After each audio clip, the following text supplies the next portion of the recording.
Kahit saan pa pumirma si LeBron James, may isang katotohanan na hindi magbabago.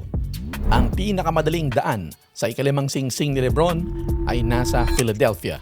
Hindi ito prediksyon, opinion to na paninindigan ko kahit na mag-Cleveland pa siya o kaya ay Miami.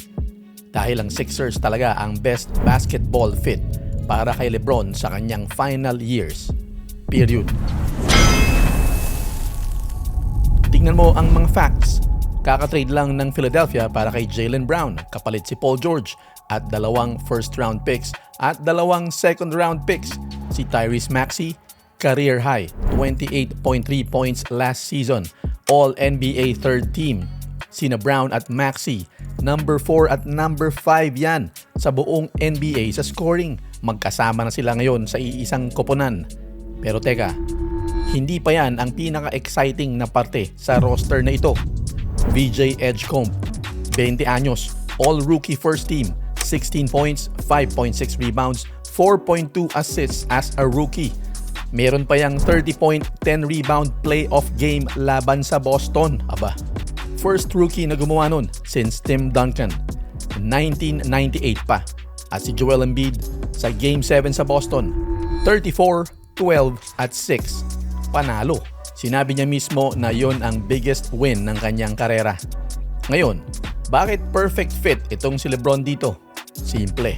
Sa Philadelphia, si LeBron ang magiging point guard o pwede siyang secondary point guard. Si Maxey, pwedeng maging pure scorer.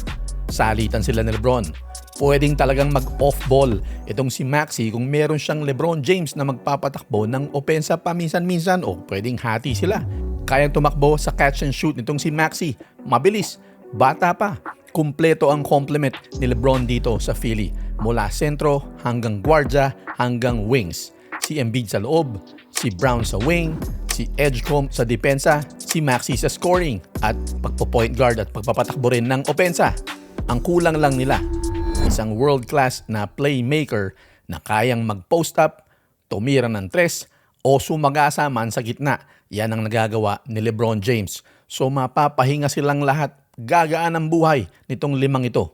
Kaya ilarawan mo ngayon si LeBron James, yun, eksakto yan. At kung hindi ka pa kumbinsido, pakinggan mo ang sinabi mismo ng agent niya, si Rich Paul, sa sarili niyang podcast. Philadelphia, everything changed. Sabi pa niya, paano mo raw hindi mapapansin ang koponan na merong Maxey, Edgecombe, Joel Embiid, at ngayon Jaylen Brown. At si Maxey, clutch client din yan. Kasama ni LeBron James mag-workout since 2020. Talagang magkasama na yung dalawa niyan at magkakilala. Tinawag siya ni Brian Windhorst na parang extended family ni LeBron James. Sa whiteboard ni Rich Paul na mga destinations ni LeBron James, ang pangalan lang ni Maxey ang mayroong star. Pero heto ang catch. At ito yung hindi sinasabi ng ibang content creators. Per ESPN, veteran minimum lang ang kayang ialok ng Sixers kay LeBron. Walang malaking pera. Basketball fit lang ang laban nila. So ang tanong, ganoon ba kagusto ni LeBron James ang ring number 5? Ngayon, alam ko na ang sasabihin nyo sa comments. Cleveland ang pupuntahan niya at may punto naman kayo dyan. Hometown niya yan. Magandang pagtatapos ng kanyang karera, ng kanyang storya sa kanyang karera. Doon nagsimula ang lahat. Per ESPN, doon nga raw pupunta ang vibe.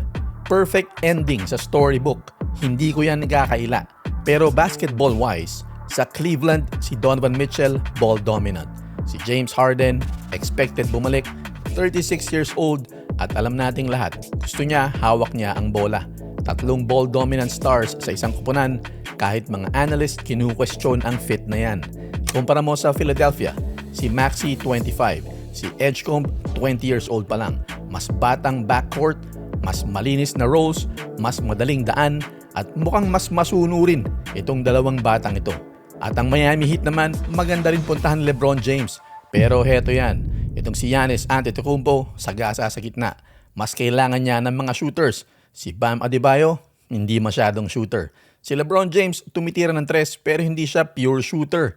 Gusto rin sumagasa ni LeBron sa gitna. At yun na nga ang trabaho nitong si Giannis Antetokounmpo.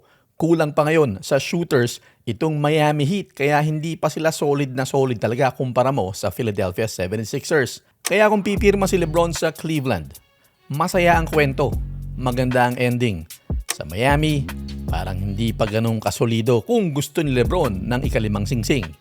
Pero sasabihin ko na sa inyo ngayon pa lang, kung pipiliin ni LeBron James ang Cleveland, ay tatalikuran niya ang pinakamadaling daan sa ring number 5 o posibleng ring number 6 pa. Kung puso, Cleveland. Kung corona, Philadelphia. Kayo, storya ba o championship? Iligay nyo yan sa comments at pag pumirma na siya, balikan nyo tong video na to.